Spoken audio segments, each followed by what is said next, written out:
Today we're going to flow through the exercises of phase 1, starting with the back anchor awareness.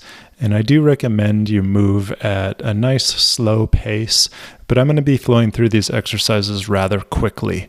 You can see that I push away from my back anchor, causing my pelvis to elevate, and I'm continuing to breathe through this entire process. I'm adding the movement of marching, the beginning of movement retraining.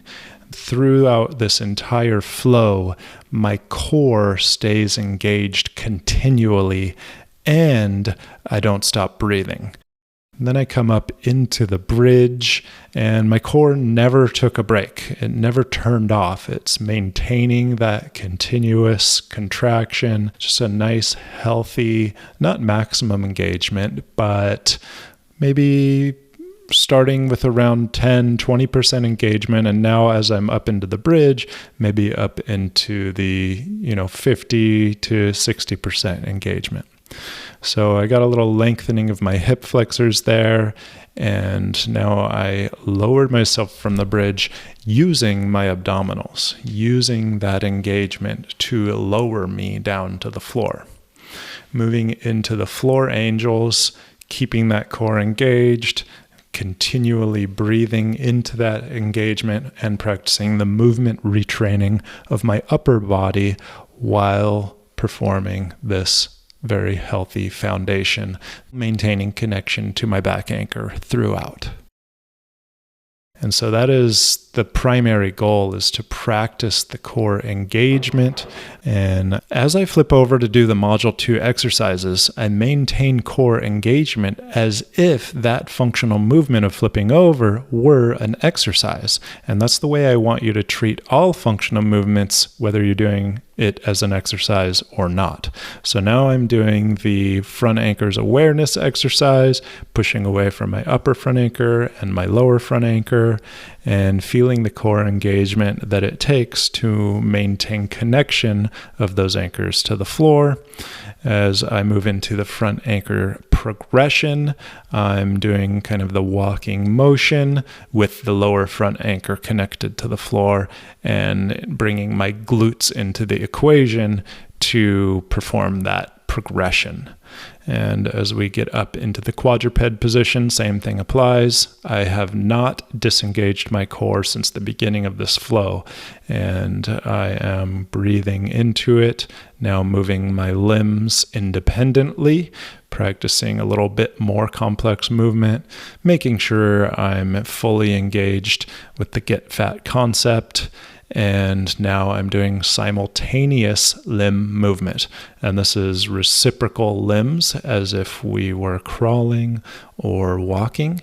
And that's an important thing to keep in mind with all the exercises that you choose to do in your life, that reciprocal movements are a much more natural type of movement for humans to perform. And then you can also experiment with lifting up your foot to even further challenge your balance.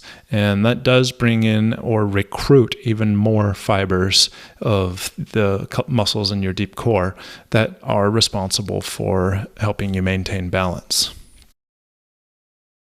Moving into the thoracic mobility on a foam roll, this is a mobilization technique that is more beneficial to do before the front anchors challenge that we just did.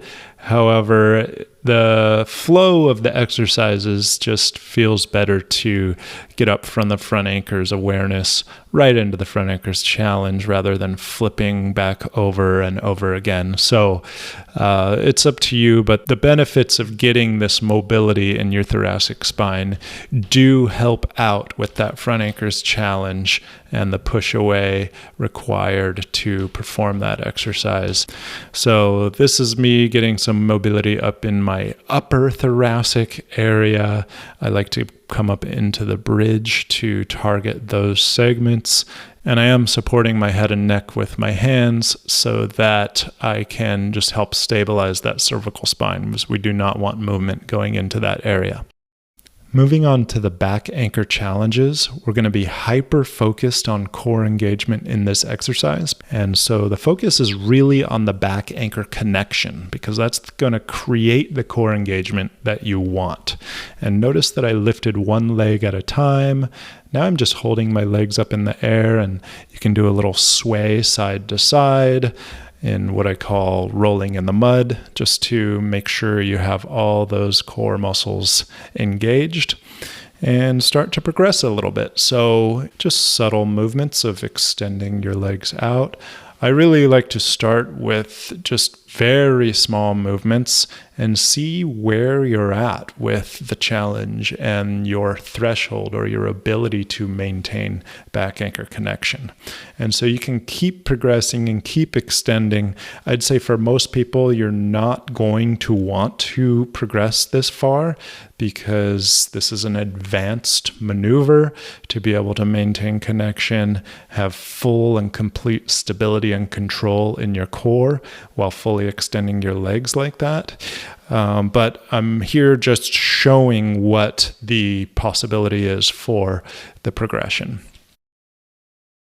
So now we're moving into the back anchor challenge 3, where I actually have my pelvis elevated off the floor.